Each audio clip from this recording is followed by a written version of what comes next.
ਵਾਹਿਗੁਰੂ।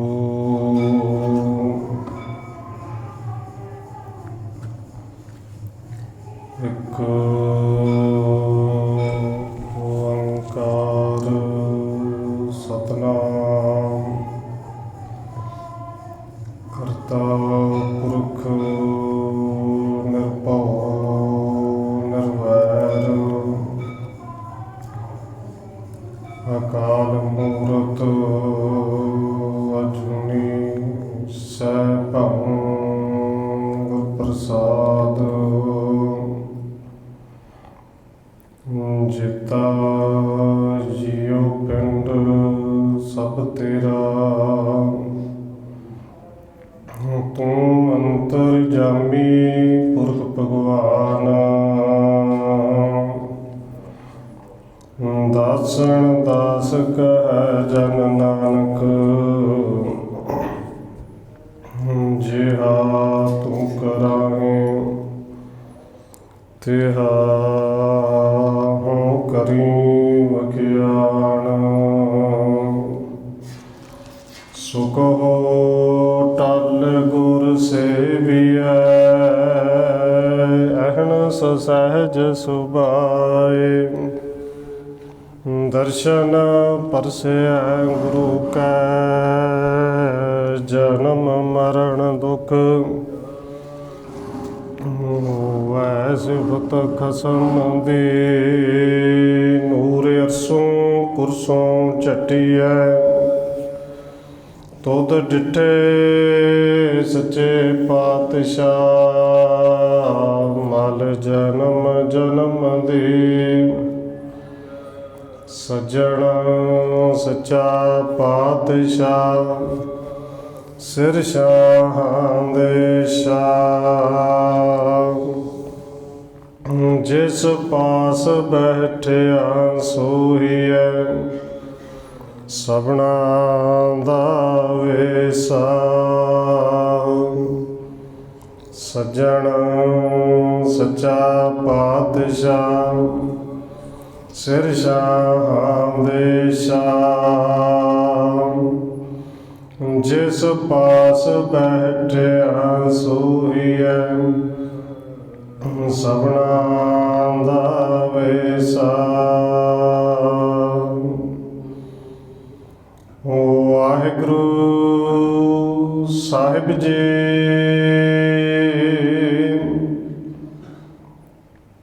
ਤਿਲੰਗ ਮਹਲਾ ਪਹਿਲਾ, ਘਰ ਤੀਜਾ।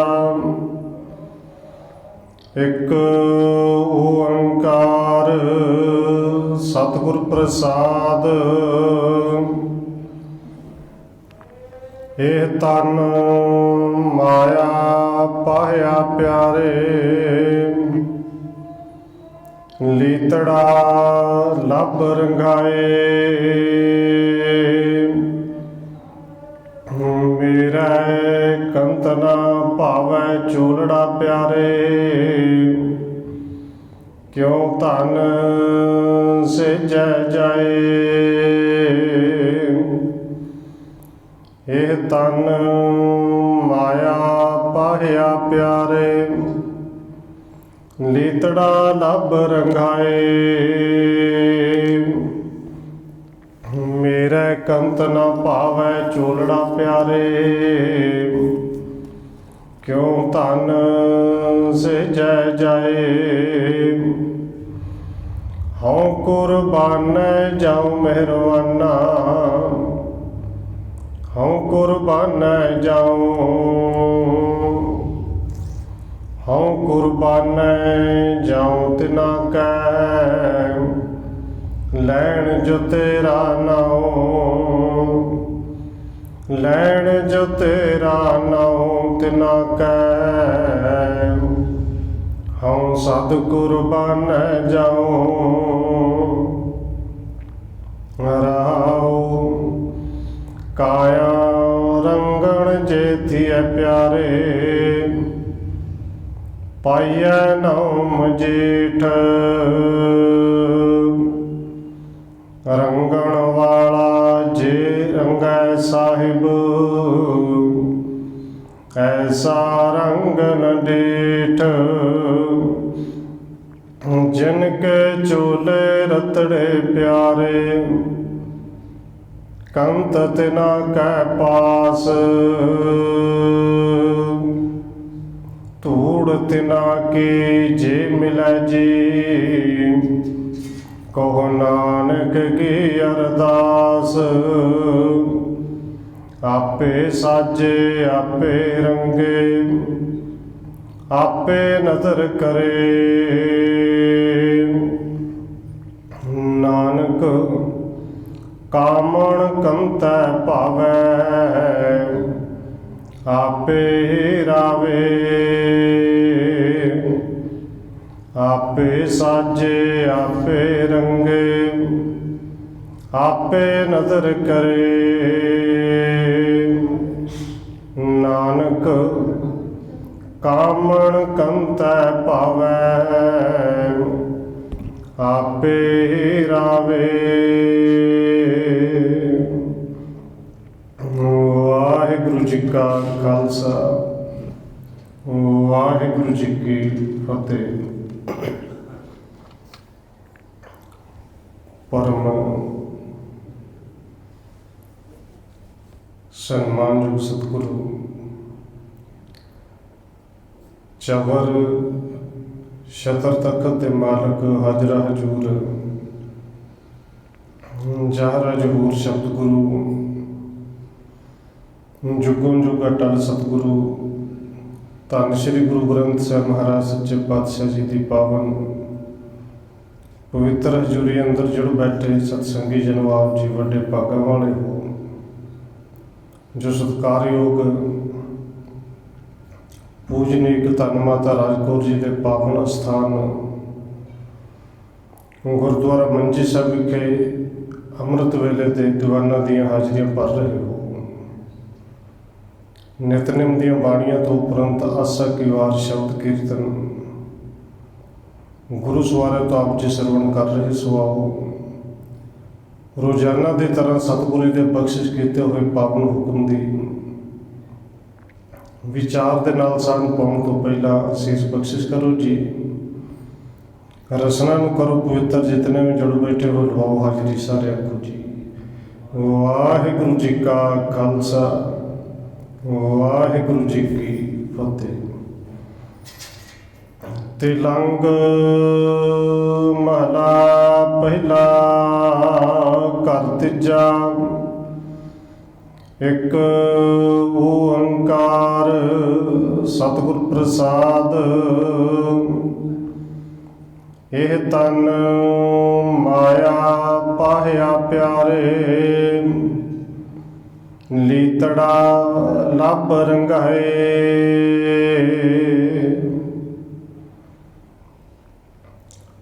तिलंग राग दे विच पहले पातशाह सतगुरु धन गुरु नानक साहिब जी के पावन बचन अंग नंबर 721 722 के उत्ते सबाईमान ने। कर तीजे दे विच ये पावन शब्द गाउण की हिदायत की गई है। शब्द की प्रारंभता तो पहला मंगलाचरण किया गया है कि वो परिपूर्ण परमात्मा एक है, जिहड़ा परमेश्वर अद्विती है और जो अकाल पुरख सारिਆਂ दे विच समाया हुआ है। ऐसे परमेश्वर की प्राप्ति सतगुरु की कृपा नाल होती है। सतगुरु जी ने इस पावन शब्द के राही अज जो सानू उपदेश दिता है, इत्थे तन दे चोड़े नूं रंगण की गल की गई है। ये तन रूपी शरीर रूपी मन रूपी चोड़े नूं रंगना है। तो वो जिहड़ा रंग चाढ़ना कैसा है,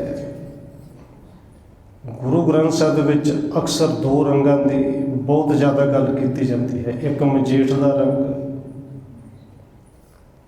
तो दूजा कुसंबे का रंग। हुण शब्द की प्रारंभता तो पहलों थोड़ी जी विचार करिए कि कुसंबे दे नाल ते मजेठ दे नाल ये बार बार तुलना क्यों दी जाती है। ਇਹ ਕਹਿ ਲਈਏ ਕਿ ਰੰਗ ਦੋ ਹੀ ਤਰ੍ਹਾਂ ਦੇ ਨੇ, ਇੱਕ ਸੰਸਾਰਿਕ ਰੰਗ ਹੈ ਤੇ ਇੱਕ ਨਿਰੰਕਾਰੀ ਰੰਗ ਹੈ। ਬਸ ਇਹ ਜਿਹੜਾ ਮਜੀਠ ਦਾ ਰੰਗ ਹੈ ਇਹ ਪਰਮੇਸ਼ਰ ਦਾ ਨਿਰੰਕਾਰੀ ਰੰਗ ਹੈ, ਤੇ ਜਿਹੜਾ ਕੁਸੰਭਾ ਹੈ ਇਹਨੂੰ ਦੁਨਿਆਵੀ ਰੰਗ ਦੇ ਨਾਲ ਤੁਲਨਾ ਦਿੱਤੀ। ਔਰ ਦੁਨਿਆਵੀ ਰੰਗ ਜਿਹੜੇ ਨੇ ਉਹ ਕੱਚੇ ਨੇ। ਇੱਥੇ ਦੁਨਿਆਵੀ ਰੰਗ ਦਾ ਭਾਵ ਹੈ ਕਿ ਜਿਹੜੇ ਦੁਨੀਆ ਦੇ ਰਸ ਕੱਚ ਚਸਕੇ ਨੇ, ਜਾਂ ਇਹ ਕਹਿ ਲਈਏ ਕਿ ਜਿਹੜੇ ਵਿਕਾਰ ਨੇ ਉਹ ਕੁਸੰਬੇ ਦੀ ਤਰ੍ਹਾਂ ਨੇ, ਇਸ ਰੰਗ ਦੀ ਤਰ੍ਹਾਂ ਨੇ। ਸਤਿਗੁਰੂ ਜੀ ਕਹਿੰਦੇ ਨੇ ਕਿ ਕੱਪੜਾ ਦੇਖੋ, ਪਾਵਨ ਸ਼ਬਦ ਜਿਹੜੇ ਵਰਤੇ ਨੇ, ਇਹ ਤਨ ਰੂਪੀ ਕੱਪੜਾ, ਮਾਇਆ ਪਾਹਿਆ ਪਿਆਰੇ। ਇਸ ਤਨ ਰੂਪੀ ਕੱਪੜੇ ਨੂੰ ਮਾਇਆ ਦੀ ਬਾਹ ਚੜੀ ਹੈ। ਔਰ ਲਾਰੇ ਵੀਰ ਜਾਣਦੇ ਨੇ, ਜਦੋਂ ਕੱਪੜੇ ਨੂੰ ਰੰਗ ਚਾੜਨਾ ਹੋਵੇ, ਰੰਗ ਚਾੜਨ ਤੋਂ ਪਹਿਲਾਂ ਪਾਹ ਲਾਉਂਦੇ ਨੇ ਕਿ ਰੰਗ ਚੰਗੀ ਤਰ੍ਹਾਂ ਚੜ੍ਹ ਜਾਏ। ਪਰ ਇਸ ਤਨ ਰੂਪੀ ਜੋੜੇ ਨੂੰ ਰੰਗ ਚਾੜਨਾ ਸੀ ਨਾਮ ਦਾ, ਇਹਨੂੰ ਪਾਹ ਜਿਹੜੀ ਲੱਗ ਗਈ ਹੈ ਉਹ ਮਾਇਆ ਦੀ ਲੱਗ ਗਈ। ਹੁਣ ਸਤਿਗੁਰੂ ਕਹਿੰਦੇ ਨੇ ਮਾਇਆ ਦੇ ਪਾਹ ਲੱਗੀ ਹੋਵੇ ਤੇ ਇਹ ਲੀਤੜਾ ਲੱਭ ਰੰਗਾਏ। ਲੀਤੜੇ ਦਾ ਅਰਥ ਕੱਪੜਾ, ਲੱਭ ਦਾ ਅਰਥ ਇੱਥੇ ਹੈ ਚਸਕਾ, ਜ਼ਬਾਨ ਦਾ ਚਸਕਾ।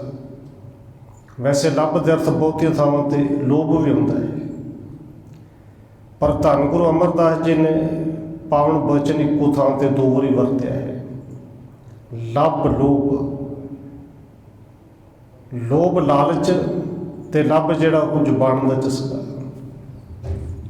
ਹੁਣ ਸਤਿਗੁਰੂ ਜੀ ਕਿਰਪਾ ਕਰਦੇ ਨੇ ਇਸ ਸਰੀਰ ਨੂੰ, ਇਹ ਜਿਹੜੇ ਰਸ ਨੇ ਜ਼ੁਬਾਨ ਦੇ ਰਸ, ਇਹਦੇ ਨਾਲ ਇਹ ਰੰਗਿਆ ਪਿਆ ਹੈ। ਪਾਹ ਮਾਇਆ ਦੀ ਚੜੀ ਹੈ, ਕਿਉਂਕਿ ਪਾਹ ਲਾ ਕੇ ਦੂਸਰੇ ਪਾਹ ਚੜਾਉਣੀ ਪਏਗੀ ਤੇ ਤਾਂ ਹੀ ਨਾਮ ਦੇ ਮਜੀਠੇ ਰੰਗ ਦੀ ਉੱਤੇ ਜਿਹੜੀ ਚੜ੍ਹਤ ਹੋਵੇਗੀ। ਹੁਣ ਸਤਿਗੁਰੂ ਜੀ ਨੇ ਕਿਰਪਾ ਕੀਤੀ, ਜਿਹੜੀ ਬੇਨਤੀ ਕਰਨ ਲੱਗਿਆ ਸੀ ਕਿ ਦੋ ਰੰਗ, ਮਜੀਠ ਦਾ ਰੰਗ ਤੇ ਕੁਸੁੰਬੇ ਦਾ ਰੰਗ, ਇਹ ਬਾਰ-ਬਾਰ ਬਹੁਤ ਵਰਤਿਆ ਤੇ ਦੋਵਾਂ ਨੂੰ ਤੁਲਨਾ ਦਿੱਤੀ। ਇੱਕ ਨੂੰ ਰੱਬ ਦੇ ਰੰਗ ਦੀ, ਦੂਸਰੇ ਨੂੰ ਸੰਸਾਰ ਦੇ ਰੰਗ ਦੀ, ਜਿਹਨੂੰ ਸਤਿਗੁਰੂ ਜੀ ਨੇ ਪਾਵਨ ਬਚਨ ਬਾਣੀ ਵਿੱਚ ਕਹੇ ਨੇ ਕਿ ਜੈਸਾ ਰੰਗ ਕੁਸੁੰਭ ਕਾ ਤੈਸਾ ਇਹ ਸੰਸਾਰ। ਇਹ ਸੰਸਾਰ ਕੁਸੁੰਬੇ ਦੇ ਰੰਗ ਦੀ ਤਰ੍ਹਾਂ ਹੈ, ਕੱਚੇ ਰੰਗ ਦੀ ਤਰ੍ਹਾਂ, ਜਾਂ ਕਿ ਵਿਕਾਰਾਂ ਦੇ ਰੰਗ ਵਿੱਚ ਰੰਗਿਆ ਹੋਇਆ। ਤੇ ਪੱਕਾ ਰੰਗ ਕਿਹਨੂੰ ਕਿਹਾ? ਬਾਬਾ ਰਵਿਦਾਸ ਜੀ ਕਹਿੰਦੇ ਨੇ, ਕਹਿੰਦੇ ਜੈਸਾ ਰੰਗ ਕੁਸੁੰਭ ਕਾ ਤੈਸਾ ਇਹ ਸੰਸਾਰ, ਮੇਰੇ ਰਮਈਏ ਰੰਗ ਮਜੀਠ ਕਾ, ਕਹਿ ਰਵਿਦਾਸ ਚਮਾਰ। ਬਾਬਾ ਰਵਿਦਾਸ ਜੀ ਕਹਿੰਦੇ ਨੇ ਬਸ ਉਹ ਨਾਮ ਦਾ ਰੰਗ ਹੈ ਜਿਹੜਾ ਮਜੀਠ ਵਰਗਾ ਪੱਕਾ ਹੈ, ਔਰ ਇੱਕ ਵਾਰੀ ਜੇ ਚੜ੍ਹ ਜਾਏ ਇਹ ਰੰਗ ਐਸਾ ਹੈ ਕਿ ਫਿਰ ਆਰੇ ਦੇ ਨਾਲ ਦੋ ਸਰੀਰ ਦੇ ਟੁਕੜੇ ਤੇ ਹੋ ਸਕਦੇ ਨੇ, ਪਰ ਇਹ ਨਾਮ ਦਾ ਰੰਗ ਉਤਰਦਾ ਹੀ ਨਹੀਂ। ਸਰੀਰ ਦੇ ਉੱਤੇ ਆਰਾ ਚੱਲਦਾ ਹੋਵੇ, ਔਰ ਗੁਰੂ ਕੇ ਸਿੱਖਾਂ ਨੇ ਕਰਕੇ ਵਿਖਾਇਆ ਹੈ, ਇਤਿਹਾਸਿਕ ਬੋਲ ਵੀ ਨੇ ਕਿ ਦੋ ਟੁਕੜੇ ਸਰੀਰ ਦੇ ਹੋ ਕੇ ਦੋਵਾਂ ਟੁਕੜਿਆਂ ਦੇ ਵਿੱਚੋਂ ਆਵਾਜ਼ ਨਿਕਲਦੀ ਹੈ, ਨਾਮ ਦਾ ਰੰਗ ਚੜਿਆ ਕਿ ਜਿਨੇ ਨਾਮ ਧਿਆਇਆ ਗਏ ਮਸ਼ੱਕਤ ਕਾਲ।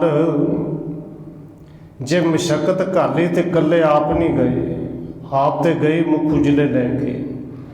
ਕਹਿੰਦੇ ਜਿਨੇ ਨਾਮ ਧਿਆਇਆ ਗਏ ਮਸ਼ੱਕਤ ਕਾਲ, ਨਾਨਕ ਤੇ ਮੁਖ ਉਜਲੇ ਕੀਤੇ ਛੁੱਟੇ ਨਾਲ।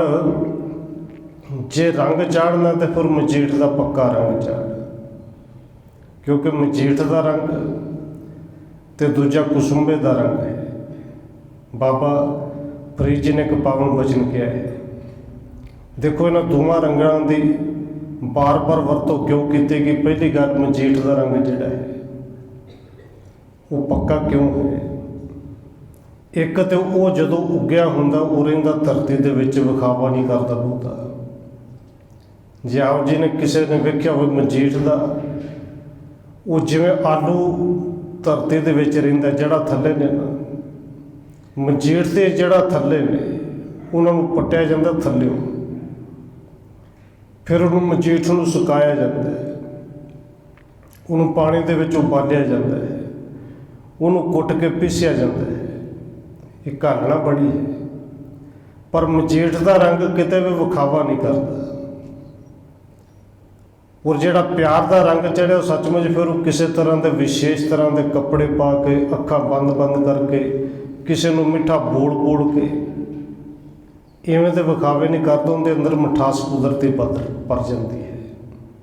ਪਰ ਦੂਜਾ ਜਿਹੜਾ ਕੁਸੁੰਬੇ ਦਾ ਫੁੱਲ ਹੈ, ਉਹ ਹੁੰਦਾ ਵੀ ਧਰਤੀ ਤੋਂ ਬਾਹਰ ਹੈ, ਖਿੜਿਆ ਹੋਇਆ ਸੋਹਣਾ ਵੀ ਬੜਾ ਲੱਗਦਾ ਹੈ, ਆਪਣਾ ਆਪ ਵਿਖਾਉਂਦਾ ਨੇ ਕਿ ਮੇਰੇ ਵਰਗਾ ਕੋਈ ਨਹੀਂ। ਔਰ ਸਾਡੇ ਹਾਲਤ ਉਸੇ ਤਰ੍ਹਾਂ ਦੇ ਕੱਪੜੇ ਅਸੀਂ ਧਰਮੀਆਂ ਵਾਲੇ ਪਾ ਕੇ ਆਪਣੇ ਆਪ ਦੇ ਨਾਲ ਫਿਰ ਸ਼ਬਦ ਭਾਵੇਂ ਗਿਆਨੀ ਜੀ ਲਾ ਲਈਏ, ਭਾਵੇਂ ਪੰਡਤ ਜੀ ਕੋਈ ਲਾ ਲਵੇ, ਆਪਣੇ ਆਪ ਨੂੰ ਮੌਲਵੀ ਖਵਾਈ ਜੇ, ਉਤੋਂ ਸੋਹਣਾ ਲੱਗਦਾ ਹੈ। ਹੁਣ ਸਤਿਗੁਰ ਜੀ ਕਿਰਪਾ ਕਰਦੇ ਨੇ, ਮਜੀਠ ਦਾ ਰੰਗ ਵਿਖਾਲਾ ਨਹੀਂ ਹੈ, ਪੱਕਾ। ਪਰ ਜਿਹੜਾ ਕੁਸੁੰਬੇ ਦਾ ਰੰਗ ਹੈ, ਨਿਰਾ ਵਿਖਾਲਾ ਤੇ ਹੈ ਬਹੁਤਾ ਕੱਚਾ, ਧੋਣ ਤੋਂ ਪਹਿਲੇ ਉਤਰ ਜਾਂਦਾ ਹੈ। ਔਰ ਬਾਬਾ ਫਰੀਦ ਜੀ ਨੇ ਪਾਵਨ ਬਚਨ ਕਿਹਾ ਹੈ ਕਿ ਦੇਖ, ਇਹ ਮਜੀਠ ਦਾ ਰੰਗ ਹੈ ਸੰਸਾਰ, ਇਹ ਕੁਸੁੰਬੇ ਦਾ ਰੰਗ ਹੈ ਸੰਸਾਰ, ਵਿਕਾਰਾਂ ਦੇ ਨਾਲ ਭਰਿਆ ਹੋਇਆ ਹੈ। ਬਾਹਰੋਂ ਵੇਖਣ ਨੂੰ ਸੋਹਣਾ ਲੱਗਦਾ ਜੀ ਸਦਕੇ ਵੇਖ, ਪਰ ਇਹਨੂੰ ਹੱਥ ਵਿੱਚ ਫੜੀ ਨਾ, ਹੱਥ ਵਿੱਚ ਫੜਨ ਤੋਂ ਭਾਵੇਂ ਦੇ ਵਿੱਚ ਲੀਨ ਨਾ ਹੋ ਜੀ। ਕਿਉਂਕਿ ਕੁਸੁੰਬਾ ਮੁਲਤਾਨ ਦੇ ਵਿੱਚ ਅੱਗ ਨੂੰ ਵੀ ਕਿਹਾ ਜਾਂਦਾ ਹੈ, ਔਰ ਕੁਸੁੰਬੇ ਦਾ ਫੁੱਲ ਤੇ ਅੱਗ, ਇਹਨਾਂ ਦਾ ਰੰਗ ਇੱਕੋ ਜਿਹੇ, ਦੋਵੇਂ ਲਾਲ ਸੁਰਖ ਨੇ, ਵੇਖਣ ਨੂੰ ਦੋਵੇਂ ਸੋਹਣੇ ਲੱਗਦੇ ਨੇ। ਬਾਬਾ ਫਰੀਦ ਜੀ ਨੇ ਸੂਹੀ ਰਾਗ ਦੇ ਵਿੱਚ ਪਾਵਨ ਬਚਨ ਕਿਹਾ ਹੈ, ਕਹਿੰਦੇ ਹੱਥ ਨਾ ਲਾਏ ਕੁਸੁੰਬੜੈ, ਜਲ ਜਾਸੇ ਢੋਲਾ ਪਿਆਰਿਆ ਸੜ ਜਾਂਦਾ। ਇਹ ਸੰਸਾਰ ਕੁਸੁੰਬੇ ਦੇ ਰੰਗ ਦੇ ਤਰ੍ਹਾਂ, ਕੁਸੁੰਬਾ ਅੱਗ ਦੀ ਤਰ੍ਹਾਂ ਹੈ, ਵਿਕਾਰਾਂ ਦੇ ਨਾਲ ਭਰਿਆ ਹੋਇਆ, ਵੇਖਣ ਨੂੰ ਬੜਾ ਸੋਹਣਾ ਲੱਗਦਾ ਹੈ, ਪਰ ਹੱਥ ਨਾ ਪਾਈ ਇਹਦੇ ਵਿੱਚ ਲੀਨ ਨਾ ਹੋਵੇ, ਸੜ ਕੇ ਸੁਆਹ ਕਰ ਦੇਗਾ। ਹੱਥ ਨਾ ਲਾਏ ਕੁਸੁੰਬੜੈ, ਜਲ ਜਾਸੇ ਢੋਲਾ, ਇੱਕ ਆਪੀਣੇ ਪਤਲੇ ਸਹਿ ਕੇ ਰੇ ਬੋਲਾ। ਇਸ ਕੁਸੁੰਬੇ ਰੂਪੀ ਸੰਸਾਰ ਦੇ ਵਿੱਚ ਇੱਕ ਤਾਂ ਭਾਵੇਂ ਕੋਈ ਵਿਰਲੇ, ਇੱਕ ਆਪੀਣੇ ਪਤਲੇ ਦਾ ਅਰਥ ਵੈਸੇ ਕਮਜ਼ੋਰ ਕੀਤਾ ਗਿਆ ਹੈ ਕਿ ਇਹ ਜੀਵ ਰੂਪੀ ਇਸਤਰੀ ਕਮਜ਼ੋਰ ਇੰਨੀ ਹੈ ਕਿ ਵਿਕਾਰਾਂ ਦੇ ਨਾਲ ਟਾਕਰਾ ਕਰਨ ਦੇ ਇਹਦੇ ਵਿੱਚ ਤਾਕਤ ਨਹੀਂ। ਤੇ ਦੂਜੇ ਆਪਣੇ ਮਾਲਕ ਪਤੀ ਪਰਮੇਸ਼ਰ ਗੁਰੂ ਦੇ ਬੋਲਾਂ ਨੂੰ ਸੁਣ ਕੇ ਜੀਵਨ ਵਿੱਚ ਲਿਆਉਣਾ, ਇਹਦੇ ਵਾਸਤੇ ਵੀ ਬੜੀ ਵੱਡੀ ਤਾਕਤ ਚਾਹੀਦੀ ਹੈ। ਔਰ ਸਤਿਗੁਰੂ ਜੀ ਨੇ ਕਿਰਪਾ ਕੀਤੀ ਹੈ, ਜਿਹਨੇ ਗੁਰੂ ਦੇ ਬੋਲਾਂ ਨੂੰ ਜੀਵਨ ਵਿੱਚ ਲੈਣ ਦਾ, ਉਹ ਤਾਂ ਸਭ ਤੋਂ ਵੱਡਾ ਸੂਰਮਾ ਹੈ, ਜਿਹਨੂੰ ਸਤਿਗੁਰੂ ਜੀ ਨੇ ਪਾਵਨ ਬਚਨ ਬਾਣੀ ਦੇ ਵਿੱਚ ਵੀ ਵਰਤੇ ਨੇ ਕਿ ਜਿਹਨੇ ਆਪਣੇ ਆਪ ਨੂੰ ਜਿੱਤ ਲਿਆ ਹੈ, ਜਿਹਨੂੰ ਪਿਆਰ ਦਾ ਰੰਗ ਚੜ੍ਹ ਗਿਆ ਹੈ। ਜਾ ਕੋ ਹਰ ਰੰਗ ਲਾਗੋ ਇਸ ਜੁਗ ਮਹਿ, ਸੋ ਕਹੀਅਤ ਹੈ ਸੂਰਾ, ਉਹ ਸੂਰਮਾ ਹੈ। ਇੱਥੇ ਬਾਬਾ ਫਰੀਦ ਜੀ ਕਹਿੰਦੇ ਨੇ, ਦੇਖ ਕਿਤੇ ਤੂੰ ਹੈ ਜੀਵ ਰੂਪੀ ਇਸਤਰੀ ਕਮਜ਼ੋਰ ਹੈ, ਆਪਣੇ ਮਾਲਕ ਦੇ ਬਚਨਾਂ ਨੂੰ ਸੁਣ ਕੇ ਜੀਵਨ ਵਿੱਚ ਲਿਆਉਣਾ ਸੂਰਮੇ ਦਾ ਕੰਮ ਹੈ। ਦੂਜਾ ਬਚਨ ਕੀਤਾ, ਕੁਸੁੰਬੇ ਵਰਗੇ ਇਸ ਸੰਸਾਰ ਨੂੰ ਵੇਖ ਭਾਵੇਂ ਜ਼ਰੂਰ, ਪਰ ਹੱਥ ਨਾ ਪਾਈ। ਬਾਬਾ ਫਰੀਦ ਜੀ ਨੇ ਤੀਸਰਾ ਬਚਨ ਫਿਰ ਕੀਤਾ, ਕਹਿੰਦੇ ਇਹ ਤੇਰਾ ਨਾਮ ਜਿਹੜਾ ਹੈ ਨਾ, ਇਹ ਮਜੀਠ ਵਰਗਾ ਹੈ, ਤੇਰਾ ਇੱਕੋ ਨਾਮ ਮਜੀਠੜਾ। ਧੰਨ ਗੁਰੂ ਨਾਨਕ ਸਾਹਿਬ ਦੇ ਪਾਵਨ ਬਚਨ ਨੇ, ਔਰ ਉਸੇ ਰਾਗ ਦੇ ਵਿੱਚ ਨੇ। ਤੇ ਜੇ ਸਾਰਾ ਸ਼ਬਦ ਪੜ੍ਹੀਏ ਬਾਬਾ ਫਰੀਦ ਜੀ ਦਾ ਤੇ ਧੰਨ ਗੁਰੂ ਨਾਨਕ ਸਾਹਿਬ ਜੀ ਦਾ, ਧੰਨ ਗੁਰੂ ਨਾਨਕ ਸਾਹਿਬ ਜੀ ਨੇ ਬਾਬਾ ਫਰੀਦ ਜੀ ਦੇ ਸਾਰੇ ਸ਼ਬਦ ਦੀ ਵਿਆਖਿਆ ਕੀਤੀ। ਬਾਬਾ ਫਰੀਦ ਜੀ ਕਹਿੰਦੇ ਹੱਥ ਨਾ ਲਾਈ ਸੜ ਜਾਏਗਾ, ਤੇ ਧੰਨ ਗੁਰੂ ਨਾਨਕ ਦੇਵ ਸੱਚੇ ਪਾਤਸ਼ਾਹ ਜੀ ਕਹਿੰਦੇ ਨੇ, ਦੁਨੀਆ ਦੇ ਲੋਕੋ ਮੈਂ ਤੇ ਨਾਮ ਦਾ ਚੋਲਾ ਪਾ ਲਿਆ ਹੈ। ਮਜੀਠ ਵਰਗਾ ਪੱਕਾ ਰੰਗ ਉਸ ਚੋਲੇ ਤੇ ਚੜ੍ਹ ਗਿਆ ਹੈ। ਇਹ ਵਿਕਾਰਾਂ ਦੀ ਅੱਗ ਦੇ ਵਿੱਚ ਪੈ ਕੇ ਵੀ ਹੁਣ ਅੱਗ ਦੀ ਹਿੰਮਤ ਨਹੀਂ ਸਾੜ ਸਕੇ, ਕਿਉਂਕਿ ਨਾਮ ਦਾ ਚੋਲਾ ਪਾਇਆ, ਨਾਮ ਦਾ ਮਜੀਠ ਦਾ ਰੰਗ ਚੜਿਆ ਹੈ। ਇਹਨੂੰ ਵਿਕਾਰਾਂ ਦੀ ਅੱਗ ਸਾੜ ਨਹੀਂ ਸਕੇਗੀ। ਧੰਨ ਗੁਰੂ ਨਾਨਕ ਸਾਹਿਬ ਦੇ ਪਾਵਨ ਬਚਨ ਨੇ, ਤੇਰਾ ਇੱਕੋ ਨਾਮ ਮਜੀਠੜਾ ਪੱਕੇ ਰੰਗ ਵਾਲਾ, ਤੇਰਾ ਇੱਕੋ ਨਾਮ ਮਜੀਠੜਾ ਰੱਤਾ ਮੇਰਾ ਚੋਲਾ ਸਤ ਰੰਗ ਢੋਲਾ। ਇਹ ਸਰੀਰ ਰੂਪੀ, ਤਨ ਰੂਪੀ ਤੇ ਮਨ ਰੂਪੀ ਚੋਲਾ ਨਾਮ ਦੇ ਰੰਗ ਵਿੱਚ ਰੰਗਿਆ ਗਿਆ ਹੈ। ਹੁਣ ਸਤਿਗੁਰੂ ਜੀ ਨੇ ਕਿਰਪਾ ਕੀਤੀ, ਬਾਬਾ ਫਰੀਦ ਜੀ ਕਹਿੰਦੇ ਨੇ ਸਰੀਰ ਇੱਕੋ ਵਾਰੀ ਮਿਲਿਆ ਭਾਈ, ਇਹਨੂੰ ਮਜੀਠ ਦਾ ਰੰਗ ਚਾੜ। ਉਦਾਹਰਣ ਦਿੱਤੀ, ਕਹਿੰਦੇ ਦੁੱਧ ਆਥਣੇ ਨਾ ਆਵੇ ਫਿਰ ਹੋਏ ਨਾ ਮੇਲਾ। ਜਿਵੇਂ ਥਣਾਂ ਦੇ ਵਿੱਚੋਂ ਨਿਕਲਿਆ ਹੋਇਆ ਦੁੱਧ ਦੁਬਾਰੇ ਥਣਾਂ ਦੇ ਵਿੱਚ ਨਹੀਂ ਸਮਾ ਸਕਦਾ। ਹੁਣ ਗਾਂ ਮੱਝ ਦਾ ਦੁੱਧ ਚੋਲੀਏ, ਉਹਨੂੰ ਪੱਠਾ ਦੱਥਾ ਪਾਵਾਂਗੇ ਸ਼ਾਮ ਤੱਕ ਹੋਰ ਤੇ ਬਣ ਜਾਏਗਾ, ਪਰ ਉਹ ਦੁੱਧ ਵਾਪਸ ਨਹੀਂ ਸਮਾ ਸਕਦਾ। ਉਹਨੂੰ ਬਾਲਟੀ ਅੱਗੇ ਭਾਂਡਾ ਰੱਖ ਕੇ ਪਿਆ ਤੇ ਭਾਵੇਂ ਦਈਏ, ਪਰ ਉਹ ਦੁੱਧਾਂ ਵਿੱਚ ਨਹੀਂ ਨਾ ਸਮਾ ਸਕਦਾ। ਬਾਬਾ ਫਰੀਦ ਜੀ ਕਹਿੰਦੇ ਨੇ ਇਸੇ ਤਰ੍ਹਾਂ ਇਹ ਸਰੀਰ ਮਿਲਿਆ ਹੈ, ਇਹ ਦੁਬਾਰੇ ਨਹੀਂ ਮਿਲਣਾ। ਇਸ ਤਨ ਰੂਪੀ ਚੋਲੇ ਨੂੰ ਮਜੀਠ ਦਾ ਰੰਗ ਚਾੜ, ਨਾਮ ਦਾ ਰੰਗ ਚਾੜ। ਔਰ ਅੱਜ ਸਤਿਗੁਰੂ ਜੀ ਨੇ ਕਿਰਪਾ ਕੀਤੀ ਹੈ, ਇਹ ਰੰਗ ਚੜੇ ਕਿੱਥੇ ਜੀ? ਕਹਿੰਦੇ ਇਹ ਤਨ ਮਾਇਆ ਪਾਹਿਆ ਪਿਆਰੇ, ਲੀਤੜਾ ਲੱਭ ਰੰਗਾਏ।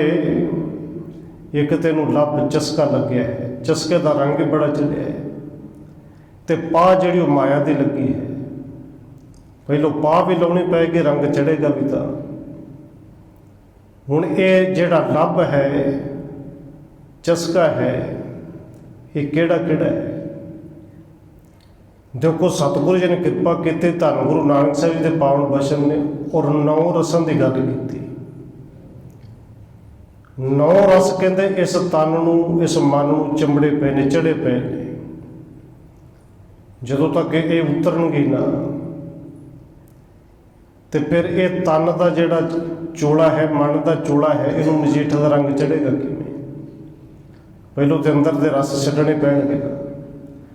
ਕਹਿੰਦੇ ਲੀਤੜਾ ਲੱਭ ਰੰਗਾਏ, ਲੱਭ ਚਸਕਾ, ਤੇ ਚਸਕਾ ਕਿਹੜਾ ਲੱਗ ਗਿਆ?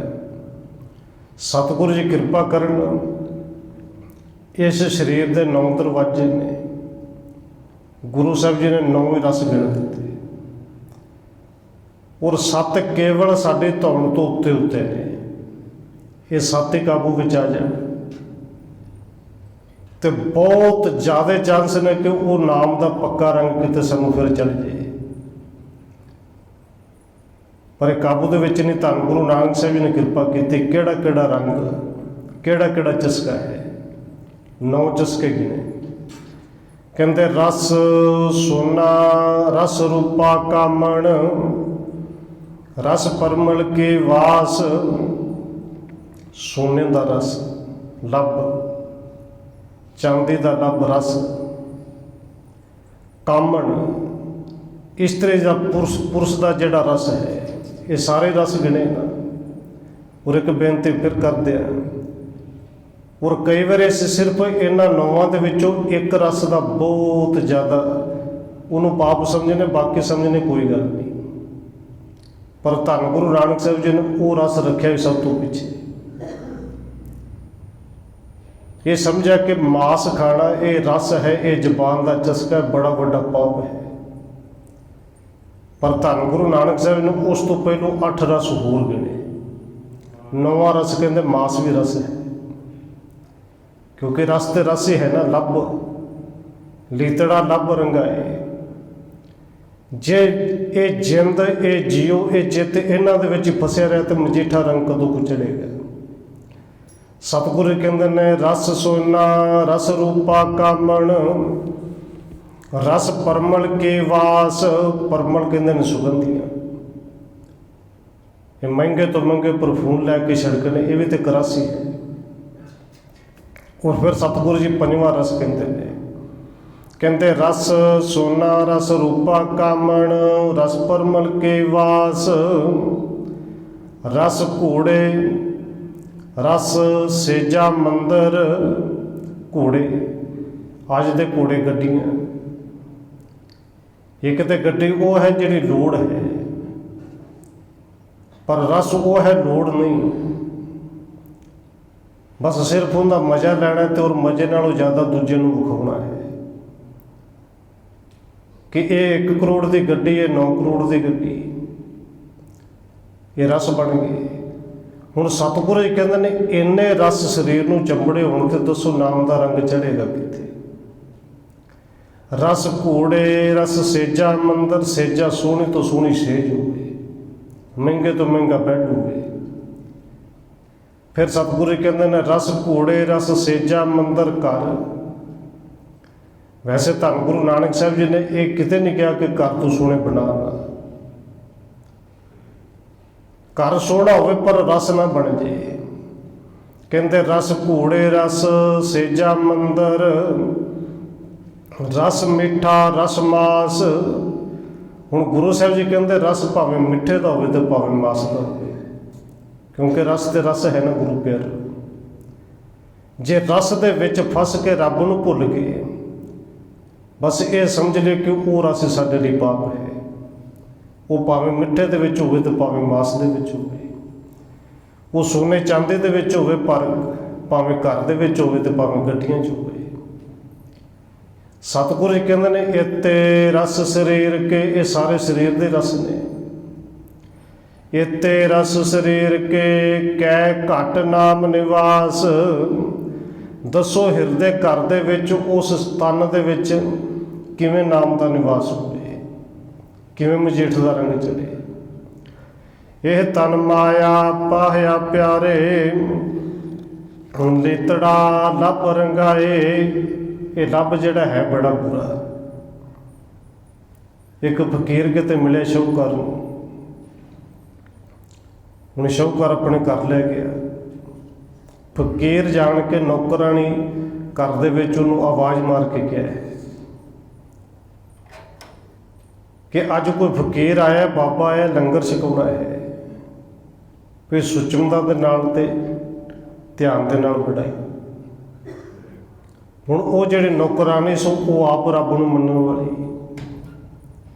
ਕੰਮ ਦੇ ਨਾਲ ਕੰਮ ਰੱਖਣਾ, ਬੜੀ ਸੁਸ਼ੀਲ, ਘੱਟ ਬੋਲਣਾ। ਉਹਨੂੰ ਖੁਸ਼ੀ ਚੜ੍ਹ ਗਈ, ਚਲੋ ਕੋਈ ਰੱਬ ਦਾ ਪਿਆਰਾ ਆਇਆ ਹੈ, ਪ੍ਰਸ਼ਾਦਾ ਤਿਆਰ ਕੀਤਾ। ਹੁਣ ਇਸ ਫਕੀਰ ਨੇ ਪਹਿਲੀ ਬੁਰਕੀ ਮੂੰਹ ਦੇ ਵਿੱਚ ਪਾਈ ਤੇ ਬੁਰਕੀ ਹਜੇ ਲੰਘਾਈ ਨਹੀਂ, ਪਹਿਲੋਂ ਬੋਲ ਪਿਆ ਕਿ ਇਹ ਜਿਹੜੀ ਸਬਜ਼ੀ ਜਾਂ ਦਾਲ ਬਣਾਈ ਹੈ, ਸਲੂਣਾ ਬਣਾਇਆ ਹੈ ਤੇ ਬਿਲਕੁਲ ਬੇਸਵਾਦ ਹੈ। ਇਹਦੇ 'ਚ ਤੇ ਲੂਣ ਹੀ ਕੋਈ ਨਹੀਂ, ਮਿਰਚ ਜ਼ਿਆਦੀ ਹੈ। ਹੁਣ ਜਿਹੜਾ ਮਾਲਕ ਔਰ ਖਾਸ ਕਰਕੇ ਜਿਹਦੇ ਕੋਲ 4 ਪੈਸੇ ਹੋਣ, ਫਿਰ ਬੇਇੱਜ਼ਤੀ ਤੇ ਮਹਿਸੂਸ ਕਰਦਾ ਹੈ ਕਿ ਮੈਂ ਬੁਲਾ ਕੇ ਲਿਆਇਆ ਔਰ ਡਾਂਟ ਕੇ ਨੌਕਰਾਣੀ ਨੂੰ ਕਿਹਾ ਕਿ ਅੱਗੇ ਪਿੱਛੇ ਇੰਨਾ ਸੋਹਣਾ ਤੂੰ ਪ੍ਰਸ਼ਾਦਾ ਰੋਜ਼ ਹੀ ਤਿਆਰ ਕਰਨੀ, ਅੱਜ ਸਗੋਂ ਕਿਹਾ ਤੇ ਸਗੋਂ ਹੀ ਬੇਸਵਾਦ ਹੈ। ਔਰ ਜਿਹੜਾ ਨੌਕਰਾਣੀ ਦਾ ਕੋਈ ਜਵਾਬ ਸੀ ਨਾ, ਉਹ ਬੜੇ ਕਮਾਲ ਦਾ ਸੀ ਕਿ ਤੁਸੀਂ ਕਿਹਾ ਸੀ ਫਕੀਰ ਨੂੰ ਪ੍ਰਸ਼ਾਦਾ ਛਕਾਉਣਾ ਹੈ। ਜੇ ਤੁਸੀਂ ਕਿਹਾ ਹੁੰਦਾ ਨਾ ਕਿਸੇ ਜ਼ੁਬਾਨ ਦੇ ਲੱਭ ਵਾਲੇ ਨੂੰ, ਰਸ ਵਾਲੇ ਨੂੰ, ਚਸਕੂਰੇ ਨੂੰ ਛਕਾਉਣਾ ਹੈ ਤੇ 5 ਸਟਾਰ ਨਾਲੋਂ ਵੀ ਵਧੀਆ ਬਣਾ ਦਿੰਦੀ। ਜਿੰਦੇ ਜ਼ੁਬਾਨ ਦਾ ਰਸ ਹੀ ਨਹੀਂ ਹਜੇ ਤੱਕ ਗਿਆ, ਉਹ ਫਕੀਰ ਕਿਹਦਾ ਬਣ ਗਿਆ। ਇਹਨੂੰ ਕੱਢੋ ਬਾਹਰ, ਫਕੀਰ ਨੇ ਜੀ ਚਸਕੂਲਾ ਜੇ। ਹੁਣ ਸਤਿਗੁਰੂ ਜੀ ਕਹਿੰਦੇ ਨੇ ਤੈਨੂੰ ਦੇਖ ਕੇ ਇੰਨੇ ਸਰੀਰ ਦੇ ਰਸ ਨੇ ਤੇ ਉਹ ਨਾਮ ਦਾ ਰਸ ਫਿਰ ਚੜੇ ਕਿੱਥੇ। ਇੱਤੇ ਰਸ ਸਰੀਰ ਕੇ ਕੈ ਘਟ ਨਾਮ ਨਿਵਾਸ। ਸਤਿਗੁਰੂ ਜੀ ਨੇ ਅੱਗੇ ਕਿਰਪਾ ਕੀਤੀ। ਜੇ ਮਜੀਠ ਦਾ ਰੰਗ ਨਾ ਚੜਿਆ ਇਸ ਤਨ ਤੇ ਇਸ ਮਨ ਤੇ, ਜੇ ਇਹਨੂੰ ਲੱਭ ਦਾ ਰੰਗ ਚੜਿਆ ਰਿਹਾ, ਸਤਿਗੁਰੂ ਕਹਿੰਦੇ ਨੇ ਮੇਰਾ ਕੰਤ ਨਾ ਭਾਵੈ ਚੋਲੜਾ ਪਿਆਰੇ। ਕਿਉਂ ਧਨ ਸੇਜੈ ਜਾਏ। ਕੰਤ ਕਹਿੰਦੇ ਨੇ ਪਤੀ। ਪਤੀ ਦਾ ਭਾਵ ਅਰਥ ਹੈ ਪਰਮੇਸ਼ਰ ਪਤੀ। ਧੰਨ ਗੁਰੂ ਨਾਨਕ ਸਾਹਿਬ ਜੀ ਕਹਿੰਦੇ ਨੇ ਇਹ ਜੀਵ ਰੂਪੀ ਇਸਤਰੀ ਮੇਰੇ ਕੰਤ ਨੂੰ, ਮੇਰੇ ਮਾਲਕ ਨੂੰ, ਖਸਮ ਨੂੰ ਇਵੇਂ ਦਾ ਚੋਲਾ ਨਹੀਂ ਜੀ ਚੰਗਾ ਲੱਗਦਾ। ਚੋਲਾ ਕੱਪੜਾ ਨਹੀਂ, ਚੋਲਾ ਇਹ ਤਨ ਤੇ ਮਨ। क्यों धन से जय जाए। हुण दुनियावी उदाहरण दित्ती। पति नूं वो चोला चंगा ही ना लगदा होवे, कपड़ा ही ना चंगा लगदा होवे, ते जिहड़ी इस्त्री है वो सेज नूं माण किवें सकदी है, पति दी सेज ते जा किवें सकदी है। कहंदे मेरे कंत ना भावै चोलड़ा प्यारे, क्यों धन से जय जाए। क्योंकि जिहड़ा कंत नूं पति नूं चंगा लगदा होवे, चोला पाउण ते ही चाहीदा है। और खिमा करना अज भी ये भावें उदाहरण गुरु साहब ने दुनियावी दित्ती। कपड़ा लेड़ा पाउणा माड़ा नहीं। पति भावें जोर लाउंदा रहे कि भी सादगी ठीक है, कपड़ा पाउणा 500 वाला भी बड़ा है, नहीं पाउणा तो 5000 वाला या 10,000 वाला। क्यों जी कि मेरी जेठानी ने 20,000 वाला पाया, मैं 5 वाला भी नहीं पा सकती। एक खिमा करना भावें संसारिक उदाहरण गुरु साहब ने वरती है यही कि पति वास्ते नहीं, लोगों को खुश करने वास्ते ये बाहर के कपड़े पाए जाते हैं। और बिल्कुल इस तरह धर्म की दुनिया च भी है कि लोग किहड़े पहरावे नाल खुश होण, लोग किवें मेरे ते रिझण। कपड़ा केवल लोगों वास्ते पाया जाना है, पर धन गुरु ग्रंथ साहब ने तो पूछे कि ये कपड़ा ये चोला मेरे मालक नूं पाएगा, तो धन गुरु नानक साहब जी कहते हैं बिल्कुल नहीं पाउंदा। मेरे कंत ना भावै चोलड़ा प्यारे, क्यों धन से जय जाए। और गुरु साहब ने चंगी तरह समझाया भी, कहते कामण त्यों सिंगार कर, जब पहला कंत मनाए। ऐ जेव रूपी इस्त्री जे श्रृंगार करने तुरी है, तो घटो पहलो अपने मालक नूं, अपने खसम नूं पुछते सी कि उन्होंने श्रृंगार किवें दा चंगा लगता है। कहते कामण तो श्रृंगार कर, जब पहला कंत मनाए। जे कंत नूं मनाया नहीं तो कहते ने मत सेजै कंत न आवे। मता समझ ली कि वो कंत पति परमेश्वर मेरी सेज ते आ जाएगा। मत सेजै कंत न आवे, श्रृंगार एवें बिरथा सब जाए। कीता काया श्रृंगार जिहड़ा बिरथ चलिया जाना है। हुण सतगुरु जी कहते ने एवें दा चोड़ा नहीं पाउंदा। रहाउ दी पंक्ति च कृपा की, जिन्हां ने चोड़े नूं रंग सचमुच चाढ़ दिया नाम दा मजीठा रंग। कहते हों कुर्बानै जाऊं मेहरबाना, हों कुर्बानै जाऊं। इत्थे गुरु साहब जी ने 2 शब्द वरते ने और 2 बारी वरते ने। हों कुर्बाने जाऊं, मैं कुर्बान जाऊं। किंदे तो मेहरबाना जिहड़ा सदा सारे ते मेहरबान रहिंदा है। मेहरबान साहिब मेरा मेहरबान, वो जिहड़ा सदा ही मेहरबान रहिंदा, उस रब तो परमेश्वर तो कुर्बान जावां। हों कुर्बाने जाऊं मेहरबाना, हों कुर्बाने जाऊं। हुण अगे फिर 2 शब्द वरते ने, वो किंदे लई ने जी। हों कुर्बाने जाऊं तिना कै, पहलो तो उस मेहरबान परमेश्वर तो फिर जिन्हां ने ये नाम का मजीठा रंग अपने चोड़े ते चाढ़ लिया। नाम के रंग नाल चोड़ा जिन्हां ने रंग लिया, कहते उन्हां तो कुर्बान जाऊं। हों कुर्बानै जाऊं तिना कै, लैण जो तेरा नाऊं। लैण जो तेरा नाऊं तिना कै, हों सत कुर्बानै जाऊं। उन्हां तो सदा ही कुर्बान जाऊं। और बाबा कबीर जी कहते ने, कबीर से मुख धन है, जे मुख कहिए राम। देह किसके बापरे, पवित्र होए गो ग्राम। वो नाम रंगिए, मजिठे रंग वाले किते मिलते जा। केवल तू कला ही नहीं, केवल शरीर ही नहीं। बाबा कबीर जी कहते ने सारा नगर सारा ग्राम ही पवित्र हो जाएगा। और सतगुरु जी अगे कृपा भी की कि इवें दे रतड़ियां दे किते संगत मिल जाए। जिनके चोले रतड़े प्यारे कंत तिना कै पास।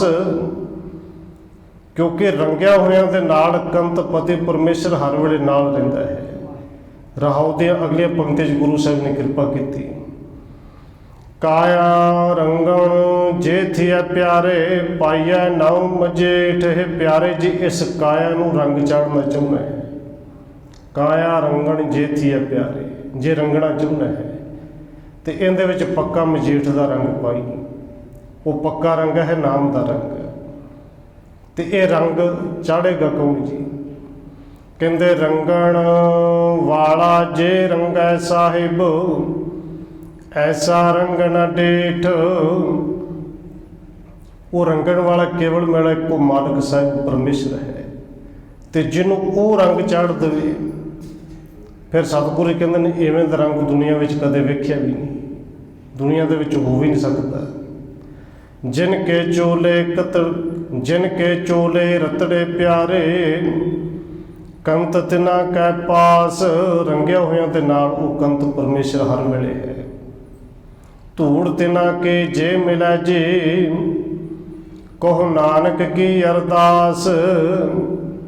कहते उन्हां जपण वालियां दी धूड़ पावक उन्हां दी संगत मिल जे। धन गुरु नानक देव सच्चे पातशाह जी आप अरदास बेनती करते हैं जपण वालियां दी संगत मिल जे। तो सिखो अरदास करिए कि जपण वाले सचमुच मिल जाए। जिन्होंने गुरु साहब जी कहते हैं उन्होंने चरणों की धूड़ ही मिल जाए। तो जे उन्होंने चरणों की धूड़ मिल जाए फिर सतगुरु जी ने पावन बचन किया है। असल में वो दुनिया का सब तो वड्डा सूरमा है जिन्हें नाम के रंग नाल अपने आप को रंगिया है। कहते आपे साजे आपे रंगे आपे नज़र करे। पर यह जिहड़ा नाम का रंग है मजीठा रंग है ये अपने जतनों नाल नहीं चढ़ना। आप ही जिन्हें साजिया है आप ही कृपा करे तो रंग चाढ़े ते चाढ़े। आपे साजे आपे रंगे आपे नज़र करे। आप ही मेहर की नज़र करके वो साजण वाला जिन्हों रंग चाढ़ते उनके ते रंग चढ़ता है। नानक कामण कंतै भावै आपे ही रावे। और धन गुरु नानक देव सच्चे पातशाह जी खीर ते कृपा करते हैं। रंग चढ़ने वाला तो आप ही है पर यह भी गल पक्की है कि जिन्होंने ये नाम का पक्का मजीठा रंग चढ़िया है मेरे कंत नूं मालक नूं साहिब नूं जीव रूपी इस्त्री पाउंदी हुई है, चंगी हुई लगती है। नानक कामण कंतै भावै आपे ही रावे। ते आप ही कृपा करके उस जीव रूपी इस्त्री नूं अपने नाल मिला के वो चाहे तो वो जीव रूपी इस्त्री उस कंत दे प्यार नूं उस दे रंग नूं माणदी है। हुण सतगुरु जी कृपा करन ये नाम का रंग जिन्हों गुरु साहब जी कहते हैं है मजीठा पर जिन्होंने चढ़ गया उन्होंने धन गुरु नानक साहब जी के पावन बचन ने कि दुनिया का सब तो वड्डा सूरमा गिणिया जाता है कि जाको हर रंग लागो इस जुग में सू कहियत है सूरा। प्यार वाला भी सूरमा होंदा है जी क्योंकि धन गुरु नानक देव सच्चे पातशाह कहते हैं बिल्कुल उनके वर्गा सूरमा हो ही नहीं सकता। क्यों जी? कहते आत्म जिणै सगल वस ताकै। सूरमा तो किसी एक नूं जितेगा दो नूं जितेगा पर जिन्हें अंदर आत्मे आप नूं जित लिया सतगुरु कहते तो सारे संसार में जिती बैठा है। तो फिर संसार में जितने वाले सूरमा होया ना। आत्म जिन्हें सगल वस ताकै ते अंदर आत्मे नूं जित हो सकता कहते जागा सतगुरु पूरा जिंदा पूरा गुरु सिर ते होवे जिहड़ा पूरे गुरु की शरण में आ जाए। सतगुरु जी कृपा करन ये नाम का रंग नाम की दात किते किणका कहण वाले नूं सुनन वाले नूं सानूं किते मिले हुई फुलों की खिमा। आओ एक दो मिनट होर रसना के नाल हाजरी लवाइए फिर समाप्ति है जी। वाहे गुरु वाहे गुरु वाहे गुरु वाहे गुरु।